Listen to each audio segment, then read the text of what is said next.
اللہ اکبر، تیری تک کے ادامہ میں مرید ہو گئے۔ اس بوڑھی عورت کا قصہ بھی آپ نہیں بھول سکتے، جو گھر کا سامان باندھ کے اپنے دروازے پہ بیٹھی ہوئی تھی، اور اس نے سنا تھا مکے میں ایک جادوگر آیا ہے جسے ملتا ہے اس کا دین چھین لیتا ہے، کہیں ایسا نہ ہو کہ کہیں اس سے ملاقات ہو جائے اور وہ دین ہی میرا چھین لے، مجھے شہر چھوڑ دینا چاہیے۔ گھر کے تھڑے کے اوپر سامان باندھ کے بیٹھی ہے، حضور بھی گزرے، اس نے دیکھا تو کہا بھتیجے یہ سامان میرے سر پہ رکھ دے۔ حضور نے سامان اٹھایا، دیکھا تو بوجھل تھا، وزنی تھا، اور بڑھیا کو دیکھا تو کمزور تھی، تو کہا کہ بڑھیا اگر چاہو تو جہاں چاہتی ہو میں خود نہ چھوڑا۔ اس نے کہا اس سے بڑی مہربانی کیا ہوگی؟ حضور نے سامان اٹھایا ہوا ہے اور بڑھیا سے باتیں بھی کرتے جا رہے ہیں۔ تو بڑھیا کو کہا کیوں جا رہی ہے؟ اس نے کہا کہ سنا ہے یہاں ایک جادوگر ہے جو لوگوں کا دھرم لوٹ لیتا ہے، لوگوں کا دین لوٹ لیتا ہے۔ میں نے ساری زندگی بتوں سے وفا کی، میرے آباء و اجداد نے بتوں سے وفا کی ہے، میں چاہتی ہوں دین اجداد ہاتھ سے چھوٹ نہ جائے، آخر اس شہر میں رہتی ہوں کہیں مل نہ جائے۔ خیر حضور نے کچھ نہیں کہا، اس کا سامان نہیں پھینک دیا کہ ٹھیک ہے تم پھر جاؤ۔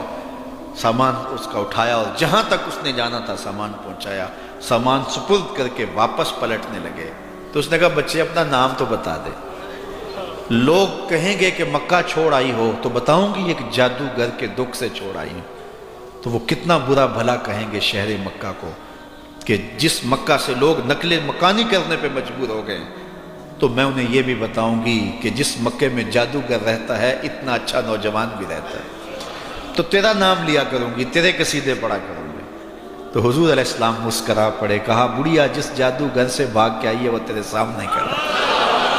اس نے کہا سچ سے آپ ہی محمد ہیں؟ حضور نے فرمایا نام میرا یہی ہے۔ تو اس نے کہا پھر آپ کا جادو میرے پہ چل گیا ہے۔ اللہ اکبر، تیری تک کے ادامہ میں مرید ہو گئے۔ لوگوں کی خدمت کریں، بوڑھوں کے کام آئیں، دکھیوں کے کام آئیں، مصیبت زدہ کے کام آئیں۔ حضور یتیم ہو کے یتیم پرور تھے، لاچاروں کی مدد کرتے، لوگوں کے گھروں میں پانی بھر کے دے دیتے، اور دکھیوں کے کام آ جاتے اور مصیبت زدوں کے کام آ جاتے۔ تو حضور سے پیار کرنے والوں، امت میں آپس میں حسد نہ پھیلاؤ، بغض نہ کرو، نفرتوں کے پہاڑ کھڑے نہ کرو، ایک دوسرے سے پیار کرو، جڑو، امت وحدہ بنے، اور اپنے ماحول کو، اپنی معاشرت کو ایک خوبصورت معاشرت کا رنگ دو، اور اپنی زندگی کو حضور کے نام کر دو۔ حضور علیہ السلام کی محبت سے معاشرے کے دکھ جو ہیں وہ سمیٹے جا سکتے ہیں۔ آقا کریم علیہ السلام نے محبت سے ہی معاشرت کو جو ہے وہ اپنے قریب کیا، اور لوگ ایمان کی دولت سے مالا مال ہو گئے۔ وہ ایک بچہ آیا نا اپنی ماں کے لیے لباس لینے کے لیے، اور پہلے وہ گیا اپنے چچا کے پاس، اس کی ماں بیوہ تھی اور اس کا لباس پھٹ گیا تھا، اور وہ اپنے چچا کے پاس گیا تو اس نے دتکار دیا۔ ماں نے اس کو روکا تھا بیٹا نہ جانا، لیکن اس نے کہا کہ تیرے بدن کے اوپر جو لباس ہے وہ بھی پھٹ گیا ہے اور جگہ جگہ سے جسم جھلک رہا ہے، تو میں اپنے چچا سے آپ کے لیے لباس لے کے آتا ہوں۔ پھر جو رویہ اس نے اختیار کیا تو واپس روتا ہوا آ رہا تھا، تو کسی نے راستے نے پوچھا کہ کیا ماجرا ہوا؟ اس نے کہا چچا کے پاس گیا تھا ماں کے لیے لباس لینے، اس نے تو لا کے بھیج دیا۔ اللہ اکبر۔ تو اس نے کہا کہ جا سین حرم میں محمد نام کا ایک شخص بیٹھا ہوا ہے، اگر تو اپنا دکھڑا اس کے سامنے پیش کرے تو وہ امید ہے تمہیں رد نہیں کریں گے، لیکن سن لے ان کا دین کوئی اور ہے۔ اللہ اکبر۔ اپنے ماں کے پاس آیا تو ماں کو کہا کہ چچا نے تو لا کے بھیج دیا، لیکن آپ کی حالت مجھ سے دیکھی نہیں جا رہی۔ بچہ ابھی شعور کی منزلوں میں قدم رکھ رہا تھا، پہلے بہت چھوٹا تھا، اب اس کے اندر ایک جذبات تھے بچے کے اندر۔ تو ماں نے کہا کہ بیٹا نہیں، ان کے پاس نہیں جانا، سنا ہے کہ جو ان سے ملے دین دھرم چھین لیتے ہیں اس کا۔ اللہ اکبر۔ تو حضور علیہ السلام کے پاس جانے سے ماں روکنے لگی، لیکن بچے نے کہا کہ امی میں پکا رہوں گا، بتوں کا وفادار رہوں گا، تم اس ٹینشن کو، اس پریشانی کو چھوڑ دو۔ اور حضور کی خدمت میں حاضر ہوا۔ حضور صحن حرم میں چادر اوڑے بیٹھے ہوئے تھے، اور جا کے کہنے لگا میں پہلے بات آپ سے کر لیتا ہوں، آپ کا دین میں نے قبول نہیں کرنا۔ حضور مسکرا کے بولے بیٹا بتاؤ کس لیے آئے ہو؟ کہا میری ماں بے لباس ہے، میں آپ سے لباس لینے آیا۔ حضور نے چادر رحمت اتار کے اس کے کندھوں پہ ڈالی۔ اللہ اکبر۔ وہ واپس آ گیا اور ماں پر حضور کی چادر اڑائی۔ اللہ اکبر۔ اور ماں نے کہا کہ بیٹے اس نے اپنا دین تو نہیں تجھے دیا؟ کہا نہ، میں نے پہلے کہہ دیا تھا تیرے دین نہیں مانوں گا۔ ماں کہنے لگی پتر اس کا دین ماننا چاہیے، یہ جس نے رحمت کی چادر ہمارے سر پہ تان دی، کچھ لوگ کہتے ہیں جی بس میں تو اللہ کی مخلوق کی خدمت کرتا ہوں، میں تو حج بھی نہیں کیا، اس کے پیسے بھی غریبوں کو دے دیے۔ وہ تبلیغ کرتے ہیں لوگ کہ جناب قربانی کے پیسے بھی اگر غریبوں میں دے دیے جائے تو یہ زیادہ اچھا ہے، ان کی مدد ہو جائے۔ تو وہ اس خدمت خلق میں اتنا غلو کر جاتے ہیں کہ وہ اسلام کے شعار کا مذاق اڑانے لگ جاتے ہیں، اور جو عبادت والے ہیں انہیں ہمسائے کو دیکھنے کا موقع بھی نہیں ملتا۔ اور آپ جانتے ہیں کہ جب ایک بستی کو برباد کرنے کا حکم دیا گیا تو کہا کہ یہاں تو ایک شخص رہتا ہے جس کا سر سجدے سے اٹھتا ہی نہیں۔ کہا میرے بندوں کے اوپر قیامتیں ٹوٹیں اور ان کے اوپر ظلم اور جبر کے پہرے ہوں، اور اس کے ماتھے پہ شکن نہیں آتا، اس کے سمیت ہی بستی کو لٹ کے رکھ دو۔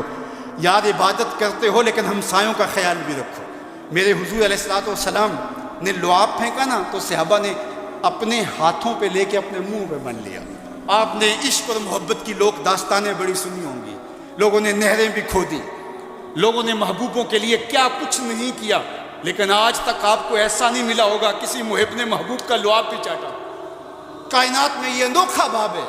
تو حضور علیہ الصلوۃ والسلام نے فرمایا کہ تمہیں اس چیز پر کس نے ابھارا کہ میرا لعاب بھی اپنے چہروں پہ مل رہے ہو؟ انہوں نے کہا اللہ اور اس کے رسول کی محبت نے۔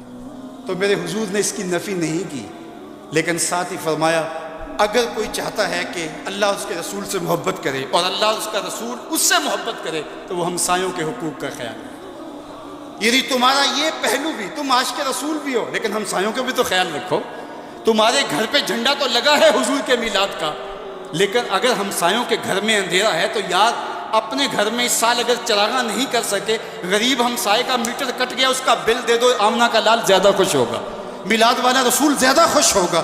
اس لیے دونوں پلڑے برابر رکھو، نہ تو عبادات کے زعم میں تم خدمت خلق کو اور ہمسایوں کے حقوق کو اور رشتہ داروں کے حقوق کو بھول جاؤ، اور نہ یہ کہ تم خدمت خلق کے نام پہ عبادات کا مذاق اڑانے لگو۔ وَكَذَلِكَ جَعَلْنَاكُمْ أُمَّةً وَسَطًا۔ ادارت المصطفیٰ دونوں بازوں کے ساتھ اڑنے کی فکر رکھتا ہے، اور امت وسط کے مزاج کو لوگوں میں راسخ کرنا شروع ہوتا ہے۔ ظاہر ہے جب کبھی اس بازو پہ زور پڑے تو کبھی اس بازو پہ زور پڑے تو بازو جھکنے لگتے ہیں، تو میرا اللہ مدد کرتا ہے، نصرت دیتا ہے۔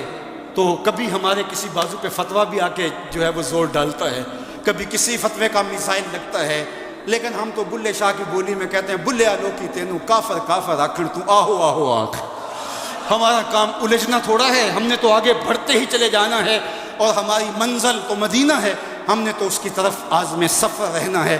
ادارت المصطفیٰ ایک فکر کا نام ہے، اور وہ فکر جو مدینے کی ضیاؤں سے پھوٹتی ہے، گنبد خضرا کے جمال کی روشنی ہے، اور وہ مصطفی نہیں ہو سکتا جس کے دونوں بازو میں سے ایک بازو شل ہو۔ حضور کی امت سے جس کو پیار نہیں ہے، حضور کی امت سے جس کو محبت نہیں ہے، حضور کی محبتوں کا کبھی بھی